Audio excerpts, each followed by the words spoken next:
यह वीडियो उन सभी भक्तों के लिए है जो सनातन धर्म, पौराणिक कथाओं और भगवान शिव की रहस्यमयी गाथाओं में रुचि रखते हैं।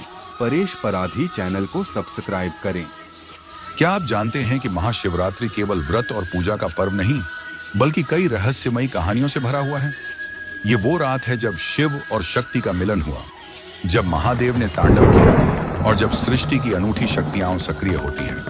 आइए आज हम आपको इन कहानियों के माध्यम से महाशिवरात्रि का वास्तविक रहस्य समझाते हैं। बहुत समय पहले माता सती के योग अग्नि में समाहित होने के बाद शिव गहरे ध्यान में चले गए, लेकिन जब पार्वती ने कठोर तपस्या की तो उनकी भक्ति से प्रसन्न होकर शिव ने उन्हें स्वीकार किया। देवताओं ने भी इस विवाह के लिए शिव को मनाने का प्रयास किया, क्योंकि इससे सृष्टि में संतुलन आना था। और फिर फाल्गुन मास की चतुर्दशी को शिव पार्वती का विवाह संपन्न हुआ। इसलिए यह दिन प्रेम, शक्ति और अटूट भक्ति का प्रतीक है। एक अन्य पौराणिक कथा हमें समुद्र मंथन की अद्भुत घटना से जोड़ती है।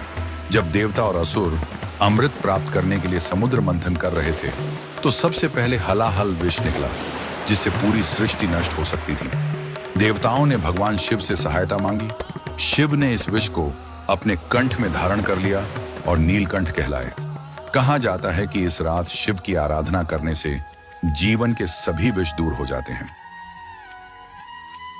राजा भगीरथ की कठोर तपस्या के बाद जब गंगा धरती पर अवतरित होने वाली थी, तो उनकी प्रचंड धारा से पृथ्वी नष्ट हो सकती थी। तब भगवान शिव ने अपनी जटाओं में गंगा को रोक लिया और धीरे धीरे उन्हें प्रवाहित किया।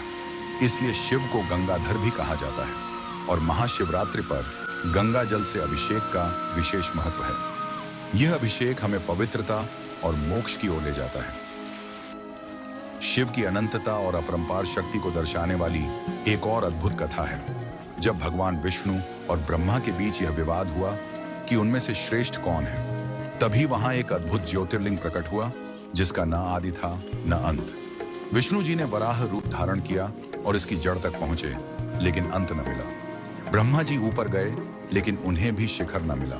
तब दोनों ने स्वीकार किया कि भगवान शिव ही परब्रह्म है। यह भी माना जाता है कि इस रात शिवलिंग की उत्पत्ति हुई थी, इसलिए महाशिवरात्रि पर शिवलिंग की विशेष पूजा की जाती है।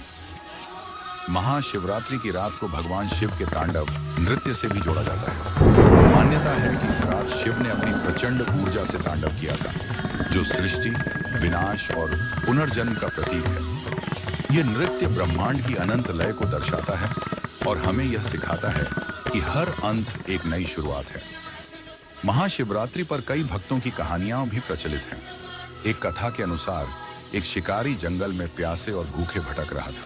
वह एक बेल के पेड़ के नीचे बैठा और अनजाने में शिवलिंग पर बेलपत्र गिरा दिया। यह एक संयोग था, लेकिन भगवान शिव इससे प्रसन्न हुए और उसे आशीर्वाद दिया। इसलिए कहा जाता है कि इस दिन बेलपत्र चढ़ाने से भगवान शिव प्रसन्न होते हैं।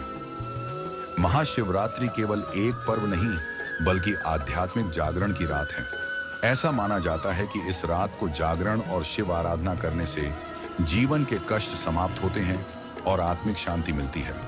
इस दिन उपवास रखने से शरीर और मन दोनों शुद्ध होते हैं। कई लोग रुद्राभिषेक करते हैं, जिससे मनोकामनाएं पूर्ण होती हैं। इस दिन ओम नमः शिवाय का जाप विशेष फलदायी माना जाता है।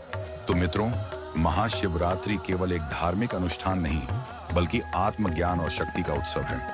ये वो रात है जब महादेव साक्षात हमें अपनी उपस्थिति का एहसास कराते हैं। अगर आपको यह वीडियो पसंद आया हो तो इसे लाइक करें, चैनल को सब्सक्राइब करें और कमेंट में हर हर महादेव लिखकर अपनी भक्ति प्रकट करें। इस वीडियो को सभी भक्तों के साथ शेयर करें, ताकि ज्यादा से ज्यादा लोग भगवान शिव की महिमा को जान सकें। हर हर महादेव।